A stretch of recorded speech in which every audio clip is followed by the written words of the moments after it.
Chocolate. ఈ పేరు వినగానే పిల్లల దగ్గర నుంచి పెద్దవాళ్ళ వరకు ఏజ్తో సంబంధం లేకుండా లొట్టలేసుకొని తినాలనిపిస్తుంది. చాక్లెట్ అనేది యూనివర్సల్లీ లవ్డ్ ఫుడ్. అయితే ఇంత క్రేజ్ ఉన్న ఈ చాక్లెట్ ఒకప్పుడు చేదుగా ఉండి ఒక పవిత్రమైన డ్రింక్లా భావించి దేవుళ్ళకి పెట్టేవాళ్ళట. అలానే ఈ చాక్లెట్ని కరెన్సీలా కూడా వాడేవాళ్ళంట.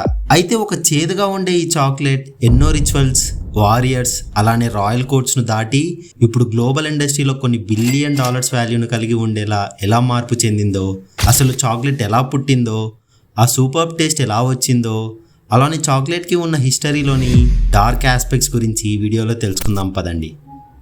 చాక్లెట్ యొక్క హిస్టరీ ముందుగా ఏన్షియంట్ మీజోఅమెరికా, ఇప్పుడు మెక్సికోలా పిలుచబడే ప్లేస్లో మొదలైంది. ఇక్కడే థియోబ్రామా కోకోవా ప్లాంట్ బర్త్ ప్లేస్గా గుర్తించబడింది. అలా 1500 BCE నుంచి 400 BCE మధ్యలో ఓల్మెక్ సివిలైజేషన్ వాళ్ళు ఈ కోకోవాను కల్టివేట్ చేసి వాటి గింజలను దంచి పొడి చేసి ఆ పొడిని నీళ్లతో అలానే కార్న్ మిల్ మరియు చిల్లీ పెప్పర్స్తో మిక్స్ చేసి ఒక చేదుగా ఉండే నురగతో కలిగిన డ్రింక్ను తయారు చేసి రిచువల్స్లో వాడేవాళ్ళు.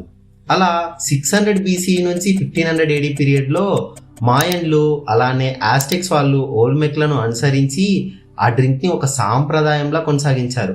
అలా మాయన్లు ఈ డ్రింక్ను ద డ్రింక్ ఆఫ్ గాడ్స్ అని, ఆస్టెక్ వాళ్ళైతే ఇది ఒక లగ్జరీ మరియు ఇంపార్టెంట్ డ్రింక్ అనేసి ఈ డ్రింక్ను వాళ్ళ గాడ్ అయిన క్వెజల్కోటల్ ఇచ్చిన డివైన్ గిఫ్ట్లా భావించి ఆ డ్రింక్ను రిచువల్స్లో అలానే యుద్ధాలు గెలిచినప్పుడు రివార్డ్లా తాగేవాళ్ళు. అలా ఆస్టెక్స్ కోకోవా గింజలను కరెన్సీలా కూడా వాడేవాళ్ళు.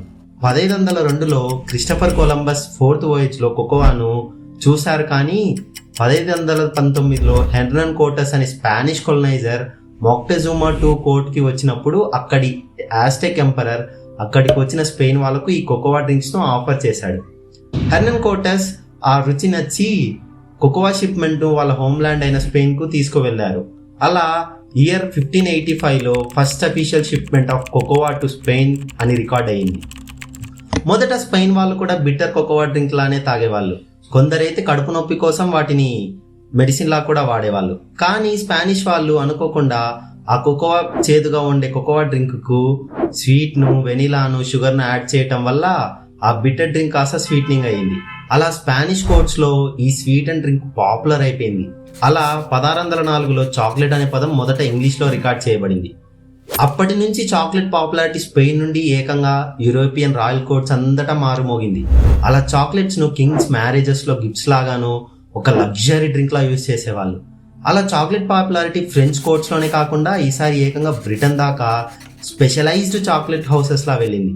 అయితే పాపులారిటీ పెరిగే కొద్దీ ప్రొడక్షన్ కూడా ఇంక్రీజ్ చేయాల్సి వచ్చింది.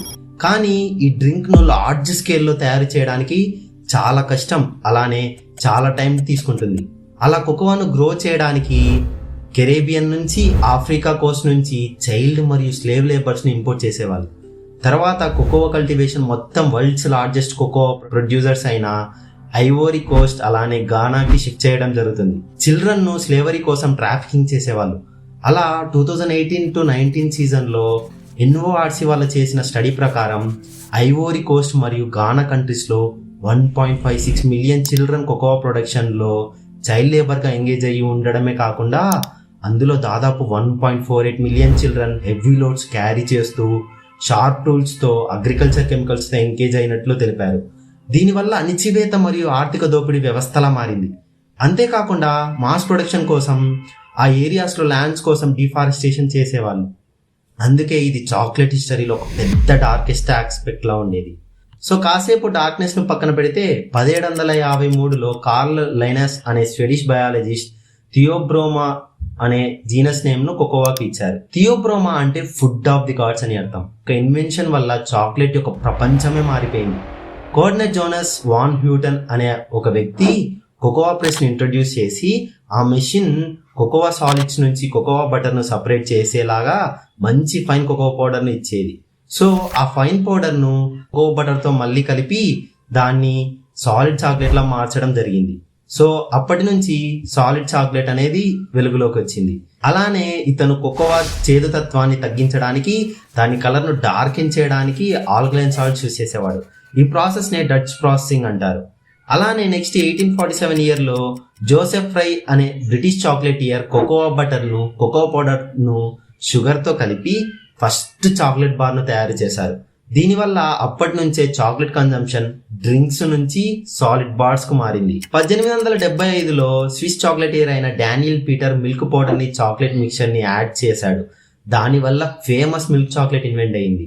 అలానే 1879లో రొడాల్ఫ్ లిండ్ అనే Swiss chocolatier conche machine invent చేశాడు.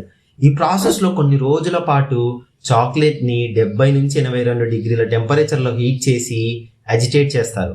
దీనివల్ల చాక్లెట్ అనేది స్మూత్ గా నోట్లో పెట్టగానే కరిగిపోయేలా వెల్వెట్ లా ఉండే టెక్స్చర్ వస్తుంది. దీన్నే కోన్చింగ్ ప్రాసెస్ అంటారు. అలా ఈ ఇన్వెన్షన్స్ అన్ని యూజ్ చేసుకొని ఎన్నో కంపెనీస్ చాక్లెట్ ప్రొడక్షన్స్ ను స్టార్ట్ చేశాయి.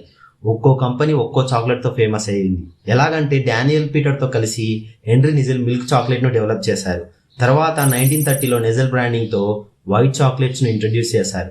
అలానే 1930లో కిట్ క్యాట్ క్రేజీగా తినేవాళ్ళు. అలానే క్యాడ్బరీ 1905లో డైరీ మిల్క్ ను ఇంట్రడ్యూస్ చేసి బీభత్సమైన పాపులారిటీని గెయిన్ చేసుకుంది. 1900లో హెర్షీస్ యునైటెడ్ స్టేట్స్ లోనే first mass produced milk chocolate bar అవడమే కాకుండా 1907లో హర్షీస్ కిస్సెస్ ఐకానిక్ చాక్లెట్ లా ఉండేది. అలానే సమ్మర్లో చాక్లెట్ మెల్ట్ అవ్వకుండా ఒక షుగర్ షెల్ ను డిజైన్ చేసి M&M అనే ఐకానిక్ చాక్లెట్ ను మార్స్ ఐఎన్సి ఓనర్స్ అయిన ఫాదర్ సన్ తయారు చేశారు. సో ఇలా the Hershey's company, Nestle, Mars, Mondelez అలానే Ferrero the big 5 companies in chocolate world అయిపోయాయి. సో ఒక బిట్టర్ డ్రింక్ నుంచి 2024 దాకా chocolate global market value $167 billion విలువ చేస్తుంది. సో మనం చాక్లెట్ స్వీట్నెస్ ని ఆస్వాదిస్తున్నప్పుడు దాని చేదు సత్యాలను కూడా ఎదుర్కోవాలి. తక్కువ అంచనా వేయబడిన జీవితాలు, తుడిచిపెట్టబడిన అడవులు వల్లనే ఈరోజు మనం ఒక సూపర్ ఫుడ్ ను ఎంజాయ్ చేస్తున్నామని మనం గుర్తుంచుకోవాలి. ఈ వీడియో నచ్చినట్టయితే లైక్ చేయండి, షేర్ చేయండి ఫ్రెండ్స్.